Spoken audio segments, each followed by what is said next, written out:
युग परेशान होते हुए कहता है, पर वो दूसरी चाबी मतलब वो दूसरा झुमका मिलेगा कहाँ पर? अभिमन्यु कुछ जवाब नहीं देता है क्योंकि उसके पास भी युग के सवाल का कुछ जवाब नहीं था। युग फिर अभिमन्यु से पूछता है, बोल अभिमन्यु। अभिमन्यु उदास मुंह बनाते हुए कहता है, यार मुझे क्या पता, हो सकता है वो झुमका यहीं कहीं हो, पर अभी कुछ देर पहले ही तो हमने इस जगह पर छानबीन करी थी क्लू ढूंढने के चक्कर में, पर हमें झुमके की तरह कुछ नहीं दिखा था। अभिमन्यु सांस छोड़ते हुए जवाब देता है, दिखा तो पहले ये मूर्ति में लगा झुमका भी नहीं था युग, पर बाद में समझ में आया ना कि यही असली मूर्ति है। मुझे लगता है हमें एक और बार कोशिश करनी चाहिए झुमका ढूंढने की, शायद दिख जाए। युग अभिमन्यु की बात मानते हुए कहता है, ठीक है तू कहता है तो करके देखते हैं। युग और अभिमन्यु दोनों वापस से आसपास छानबीन करने लग जाते हैं और दूसरी जोड़ी झुमका ढूंढने लग जाते हैं, पर उनके हाथों कुछ नहीं लग रहा था।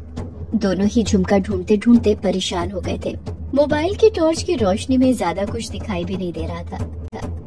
युग और अभिमन्यु झुमका ढूंढ ही रहे थे कि तभी पहाड़ हिलने की आवाज सुनाई देने लग जाती है, जिसे सुनकर युग और अभिमन्यु दोनों के दिल दहल जाते हैं। युग घबराते हुए कहता है, ये कैसी आवाज थी?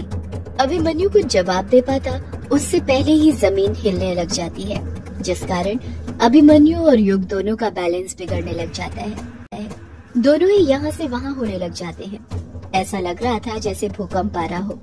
युग अपने आप को गिरने से संभालते हुए कहता है, ये क्या हो रहा है? अभिमन्यु अंदाजा लगाते हुए कहता है, लगता है वक्त का पहिया कंप्लीट होने वाला है, ये उसी के कारण हो रहा होगा। युग खुद से कहता है, मतलब कायर पत्थरों के चक्कर पूरे करने वाला है। अभिमन्यु और युग जहाँ पर खड़े हुए थे वहाँ की मूर्तियाँ भी भूकंप के कारण हिलने लग गई थी। रहा था जैसे कुछ ही देर में वो गिर जाएगी। वहाँ पर बना हवन कुंड चटकने लग गया था। अभिमन्यु अपने आसपास देखते हुए कहता है, युग हमें यहाँ से निकलना चाहिए, खतरा बढ़ रहा है। युग बिचकते हुए कहता है, क्या कहा तूने? हमें यहाँ से निकलना चाहिए? ये तू क्या बोल रहा है? तुझे पता है ना हम कितनी मुश्किलों के बाद यहाँ तक पहुँचे हैं। अभिमन्यु तुरंत कहता है, हाँ युग मैं समझ रहा हूँ, पर तू देख नहीं रहा यहाँ पर आसपास क्या हो रहा है? पता नहीं कब क्या हो जाए।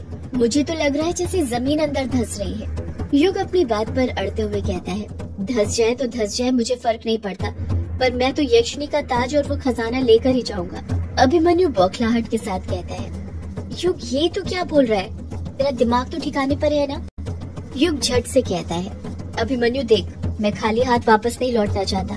तुझे पता है ना हमारे कैसे दिन चल रहे हैं, हमें पैसों की सख्त जरूरत है।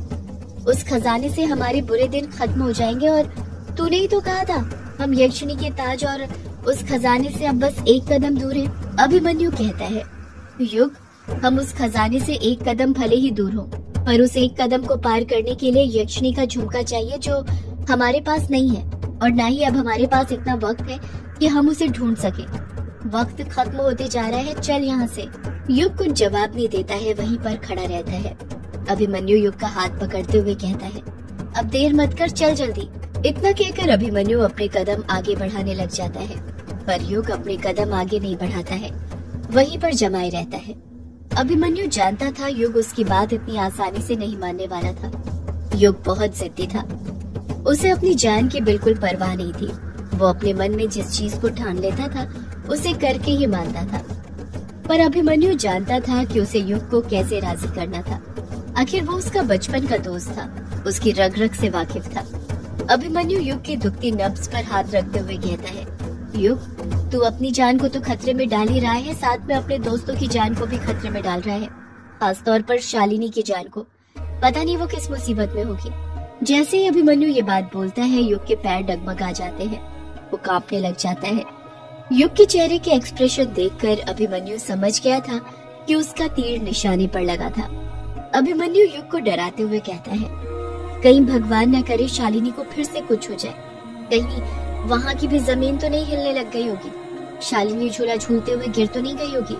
अभिमन्यु युग के मन में शालिनी को लेकर डर भरने लग जाता है और वो इसमें कामयाब हो जाता है। युग के पैर अपने आप आगे बढ़ने लग जाते हैं।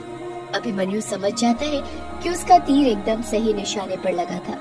युग और अभिमन्यु बिना वक्त गंवाए अपने आप को बचाते हुए शालिनी के पास जाने लग जाते हैं। जमीन हिलने लग गई थी, जिस कारण उन दोनों को आगे बढ़ने में काफी परेशानी हो रही थी, पर जैसे तैसे वो दोनों जंगली लताओं वाली जगह से बाहर निकल जाते हैं। और उस जगह पर पहुंच जाते हैं जहां पर उन्होंने शालिनी को छोड़ा था।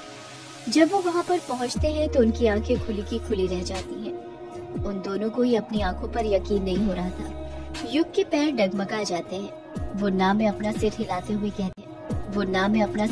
हुए कहता है नहीं, ऐसा नहीं हो सकता। अभिमन्यु युग को सहारा देने लग जाता है। युग और अभिमन्यु दोनों के पैरों तले जमीन खिसक गई थी। जिस जगह पर उन्होंने शालिनी को छोड़ा था वो अब वहाँ पर नहीं थी। वो झूला जिस पर शालिनी बैठकर झूल रही थी वो आगे पीछे हिल तो रहा था, पर उस पर शालिनी नहीं बैठी हुई थी। वो झूला अपने आप आगे पीछे झूल रहा था, उतनी ही रफ्तार के साथ जितनी रफ्तार के साथ तब झूल रहा था जब उसके ऊपर शालिनी बैठी हुई थी। ऐसा लग रहा था जैसे कोई अभी भी उस झूले के ऊपर बैठकर झूला झूल रहा था। ये एक चौंकाने वाली बात थी। अभिमन्यु उस झूले को देखते हुए कहता है, ये कैसे हो सकता है? ये झूला अपने आप कैसे हिल सकता है? अभिमन्यु समझ गया था कि झूला हिल रहा है, इसी वजह से रास्ता खुला हुआ था जिसकी मदद से वो बाहर आ पाए थे, वरना शालिनी के झूले से उठने के बाद ही रास्ता बंद हो जाता। युग परेशान होते हुए कहता है, शालिनी कहाँ पर है? अभिमन्यु चुप ही रहता है। उसके पास इस सवाल का कुछ जवाब नहीं था। उसे भी समझ नहीं आ रहा था कि शालिनी कहाँ पर जा सकती थी। युग शालिनी को आवाज लगाते हुए कहता है, शालिनी, शालिनी, कहाँ हो तुम? शालिनी का कुछ जवाब नहीं आता है। युग और अभिमन्यु अपने आसपास शालिनी को ढूंढने लग जाते हैं, पर शालिनी उन्हें कहीं नहीं मिल रही थी।